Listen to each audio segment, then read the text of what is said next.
보고 싶은 사람이 있었으면 좋겠다. 여느 날과 다름없는 오늘 하루가 고단하지는 않았는지 듣고 싶다. 게으른 아침에 안부를 묻고 저녁의 식사는 괜찮았는지 묻고 싶다. 어떤 장면에 어떤 바람에 미소를 지었을지 알고 싶다. 그렇게 이야기를 다 듣고 나면 보고 싶었다고 한마디만 건네고 싶다. 책 읽는 다락방의 제이입니다. 과거의 이야기들은 현재의 자신의 상태에 따라 늘 편집되고 왜곡되는 경향이 있죠. 특히 나쁜 기억들은 진실도 거짓으로 바꾸는 재주를 부리면서 더욱 집요하게 떠오르곤 합니다. 이게 싫고 괴로워서 사진을 지우고 모든 흔적을 없애도 내 머릿속까지 비울 수는 없는 일이죠. 그렇다면 지나간 이 나쁜 기억들을 더 이상 외면하고 싶지 않은 대상이 아닌 지금의 내가 더 행복해지는 실마리로 만들 수는 없을까요? 오늘 소개드릴 책은 떠오름에서 펴낸 나쁜 기억 지우개인데요. 이 책의 저자인 이정현 씨는 시간이 흘러도 흐려지지 않는 지난 기억을 다루고 돌보는 방법에 대해 섬세한 마음과 관찰로 이야기해주고 있습니다. 따뜻한 시선으로 바라본 일상 속에서의 삶, 사람, 만남, 사랑에 대한 깨달음으로 지나간 나쁜 기억들은 오늘의 내가 행복에 닿기 위한 가장 확실한 힌트가 되어준다고 저자는 말합니다. 더불어 지난 기억을 지우는 가장 좋은 방법은 온 마음으로 지금을 살아내는 것이라고요. 이 책엔 봄, 여름, 가을, 겨울 속에 가볍게 읽히지만 의미는 그리 가볍지만은 않은 글들 81편이 담겨 있는데요. 그럼 책 속으로 함께 들어가 보실까요?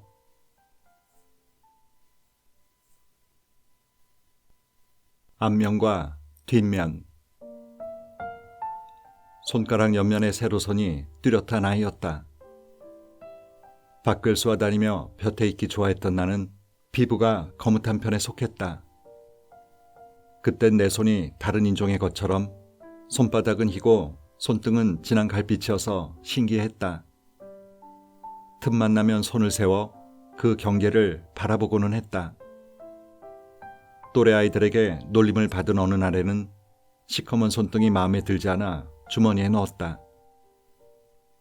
눈앞에 손을 두고 뒤집을 때마다 나는 다른 사람이 되는 듯한 기분을 느꼈다.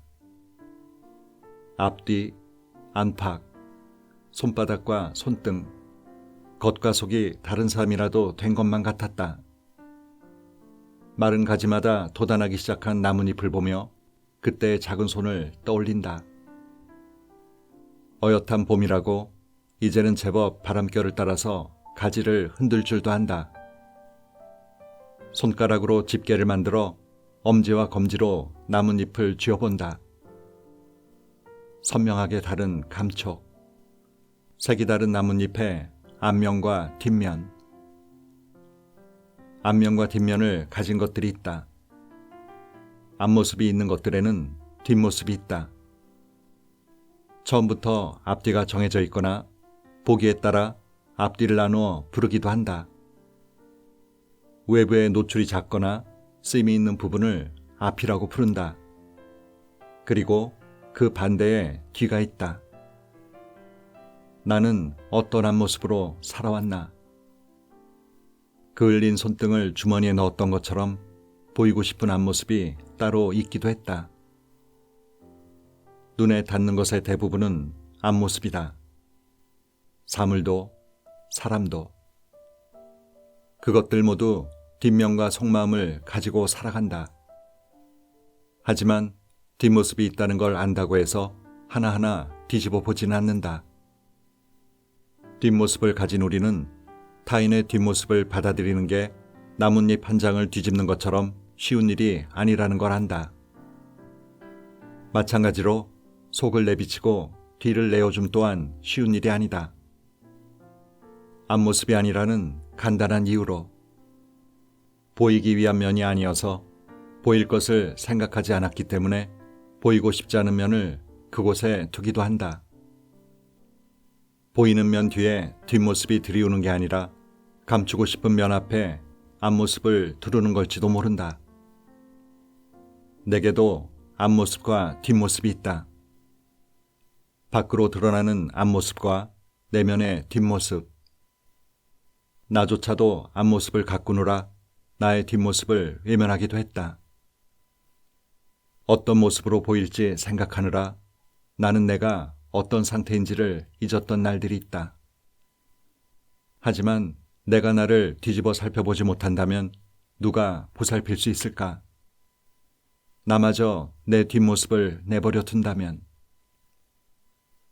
어떤 사람이 될지보다 어떤 사람으로 보일지 고민했던 시간이 많다. 이제는 가꾸려 하기보다 보살피고 싶다. 지금은 그때처럼 손등과 손바닥의 경계가 선명하지는 않다. 손등색은 옅어지고 손바닥색은 진해졌지만 여전히 남아있다. 앞과 뒤는 다르지 않다. 손가락 옆면의 세로줄을 보면 나를 사랑하고 싶어진다. 꽃 먼저 피는 나무. 올해 첫 꽃으로 마주친 목련은 내가 다니던 초등학교의 교화였다. 고작 두 그루 있던 학교의 꽃. 금세 피고 금세 지던 희한한 꽃나무. 다른 가지들이 겨울티를 다 벗지 못했을 때 버젓이 피어 있다가 주변이 푸릇해지면 진다. 고고히 하얗다가 적적히 짓무르는. 어디를 가나 무리 지은 모습은 보질 못하고 한두 그루씩 있는 그 나무가 왠지 모르게 이목을 끌고 싶어하는 것 같아 나는 한 번 더 눈길을 주고는 했다. 봄 문턱에 걸려 넘어지듯 꼽히는 나무들이 있다. 파란 잎도 내지 않고 봄볕이 달라치면 툭툭 꽃을 틔우는 게 꼭 성급히 눈밭을 뛰어가다 풀썩 쓰러지는 아이 같다. 산수유, 진달래, 벚꽃, 그리고 목련 같은 꽃들이 그렇다. 무엇이 그리 급해서. 잎이 없어 어여쁘게 보이기도 한다. 꽃들은 마른 갈빗대 사이를 채우는 살이 되어 보란듯이 색을 뽐낸다. 다른 색을 섞지 않고 또렷한 목소리로 말한다. 기다리시던 꽃이 피었으니 여기를 보라고. 초등학교 모래운동장 입구에 목련 두 그루처럼 그렇게. 후에 알았다. 이른 봄에 꽃 먼저 피우는 나무는 조급하지 않다는 걸. 기다렸다는 듯 꽃을 피울 수 있는 이유는 기다려왔기 때문이다. 지난 여름 꽃눈을 만들어 두고 자라기를 멈추고 겨울 동안 기다린 것이다. 필 때가 되어 피었을 뿐 서둘렀던 적이 없다. 봄을 맞이하는 꽃들은 대개 꽃냄새가 강하지 않다. 진한 향을 흘리지 않고도 겨우내 굶주린 곤충에게 말한다. 내가 이곳에 있다고. 잎보다 먼저 꽃을 피우는 나무들이 수정을 마치면 그 후에 피는 늦봄과 여름의 꽃들은 진한 향기를 낸다. 꽃내음이 약해 이른 개화를 해야 했던 것인지 이른 개화 덕에 강하지 않아도 되는 것인지는 모른다. 다만 잊고 살았다. 자주 성취나 결과에 빗대어지는 개화는 정작 꽃에게는 분티였음을. 사람이 의미를 부여하는 개화나 결실은 그들에게 그저 순환하는 과정 중 일부였음을. 잎도 꽃도 선후가 중요한 것이 아니며 시작과 끝은 더욱이 아니었을 것이다. 사람은 사는 동안 많은 시간을 피고 맺기 위하여 노력한다. 그 덕에 꽃을 피우고 열매를 맺기도 한다. 그 크기와 모양이 어떻든 간에 무수한 과정과 결과를 겪으며 살아간다. 잎이나 꽃을 달았다가 떨어뜨리고 다시 돋아나기도 하는 꽃나무처럼. 하나하나에 크게 실망할 것도 대단히 기뻐할 필요도 없을지 모른다. 무엇으로 살아야 하는가와 같은 질문은 사는 동안의 숙제처럼 느껴지지만 살아있다는 것만큼은 그 무엇보다 분명하지 않은가. 피고 맺을 뿐 아니라 찌거나 바싹 말라 움츠리기도 하면서 꽃눈 쥐고 기다리기도 하면서 그리 살고 있지 않은가. 그걸로 됐다. 더없이 귀한 삶이다. 둘도 없는 꽃나무다. 사랑하자. 보고 있자면 개나리가 피는 4월의 바람이 가슴에 드는 이들이 있다. 사랑이 많은 사람들. 그런 사람들을 보면 신기하다. 연인이나 당장 사랑을 나눌 수 있는 사람이 있는 것도 아닌데 이미 사랑으로 충만해 있다. 마음의 연못이 찰랑찰랑 넘쳐 어디로든 흐를 수 있을 것 같다. 운이 좋으면 이따금 그런 이들의 사랑을 목격한다. 스크린 건너에 관객이 되어 바라보는 그들의 사랑은 빛이 난다. 가만히 앉아 그들의 사랑을 차곡차곡 담다가도 참기 힘들 정도로 눈이 부시고 눈가가 시려 바라보기 어려워지기도 한다. 부럽고 고맙고 또 무섭다. 마른 잡초 무성한 속을 헤집고 뒤적이게 한다. 끝내 엉망으로 만든다.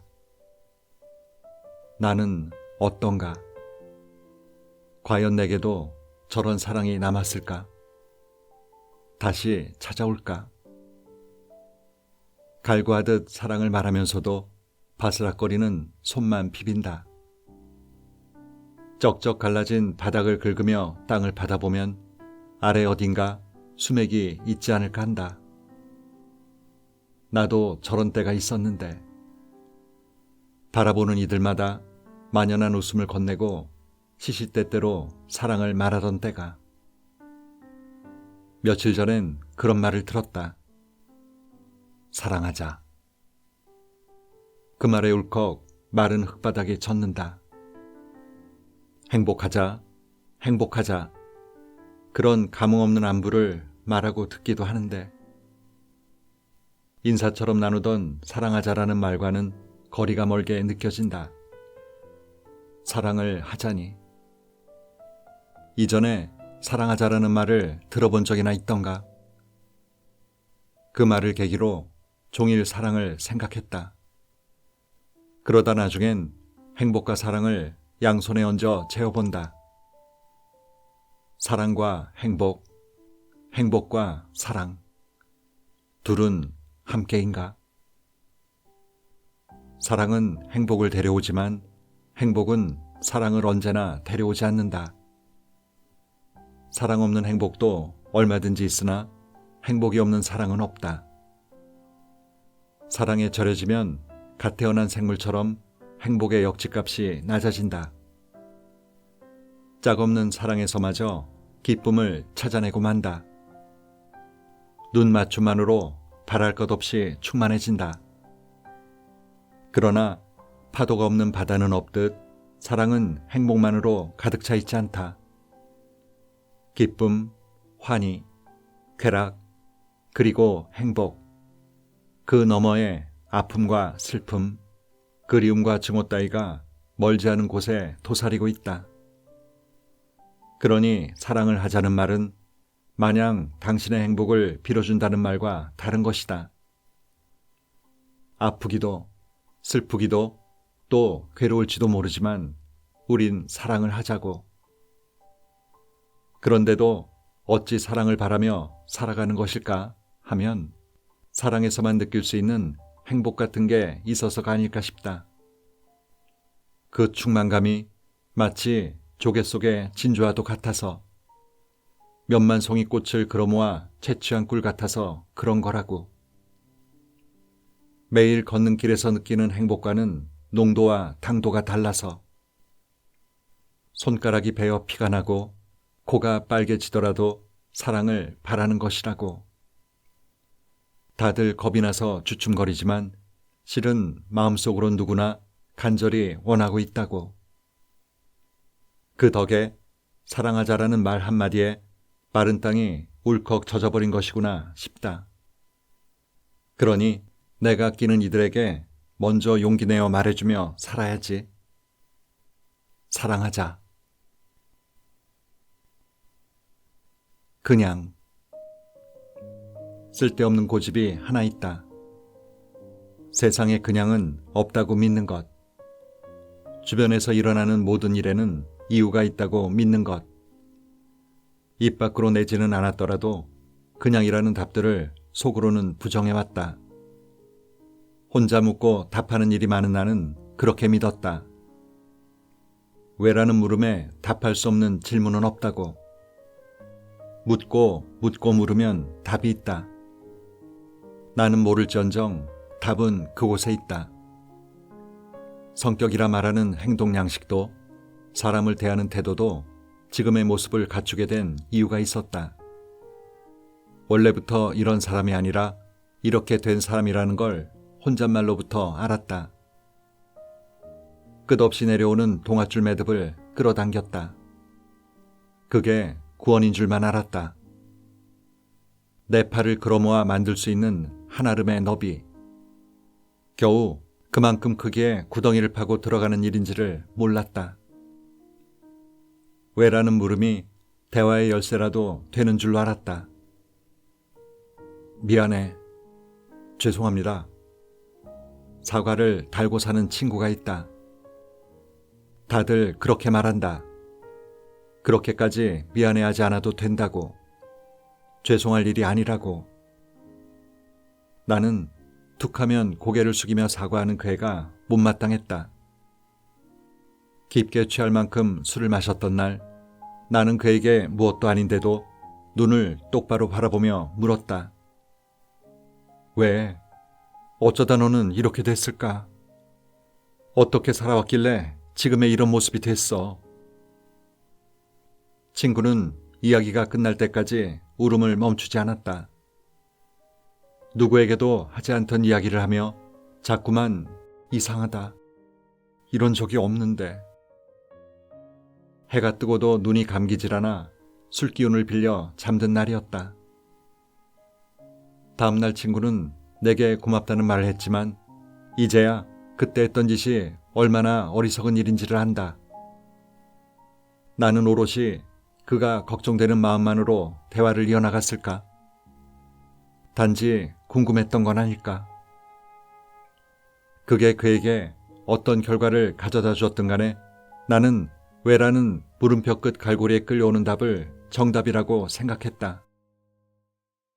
혼자서만 답안지를 가지고 있는 아이처럼 사람들에게 정답을 찾아줘야 하는 것처럼 굴었다. 그게 얼마나 폭력적이었는지. 그냥이라는 말은 회피의 단어가 아니다. 누군가에게는 오랜 세월 촘촘히 짜낸 제 우물의 덮개가 되기도 한다. 멋모르는 삼자가 뭐라도 되는 양 섣불리 걷어낼 만큼 가벼운 것이 아니다. 나는 모를지언정 답은 있을지 모른다. 그 말이 내가 모든 답을 알아야 한다는 말과 같지 않다. 모든 왜를 알지 않아도 된다. 그냥은 그냥으로 묻어둘 줄도 알아야 한다. 같은 계절. 눅눅한 가을입니다. 갑작스레 소식이 없던 비가 내리기도 했습니다. 어젠 밟아도 바스락 소리가 나지 않는 낙엽을 밟으며 옆에 당신과 이야기를 나누었어요. 이 길의 가로수가 벚나무였던가? 어제 일도 기억하지 못하는 우리는 그 질문 덕에 이곳의 봄 풍경을 기억하려 애써 봅니다. 얼마간 그러다 다시 걸음을 옮겼어요. 봄이 오면 알게 되겠죠. 하지만 내년 가을에 이 길을 지나게 된다면 또 그때의 옆 사람에게 같은 질문을 하게 될지도 모릅니다. 색이 변해 떨어진 낙엽을 밟고서 그제야 이곳의 가로수가 모였더라.